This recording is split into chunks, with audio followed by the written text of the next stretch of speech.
সর। কিও ফ্যান দিয়ে চলে না? আরে চলবো, দাঁড়া। কি রে, আসলেই তো ফ্যান চলে না। দেখছো বেশি পাকনামানি করলা না?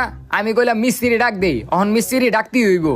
হ্যাঁ ডাক দে, আমি একটু কাজ করতে চাইছিলাম না। হ্যাঁ মিস্ত্রি ডাক দিতেই হইব। আচ্ছা ডাক দে তুই মিস্ত্রি। তুমি তো আকাম বাজায় শুয়ে দিছো।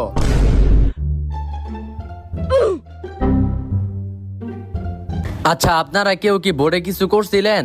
আরে ভাই কইেন না, এই যে আমার বাপটায়, হ্যাঁ আমি কত কইলাম যে এই বোর্ডের জিনিসটা ধরো না, হ্যাঁ নাপ্তামানি করলো, কি গুতাগুতি করলো, অহন ভাই কিছুই চলতেছে না। আরে মুরব্বী, যেটা বুঝেন না কিন লেগে হেডালে গুতাগুতি করেন। হইছে হইছে, আর জ্ঞান দেওয়া লাগবো না। কি হইছে এটা কোন আগে। কি হইছে? আপনার বোর্ডের সপ্তাহ ঝুলে গেছে, ভাই ঠিক করতে 2000 টাকা লাগবো। পাকনামানি করছো না, এখন 2000 টাকাটা ঠিক করাও।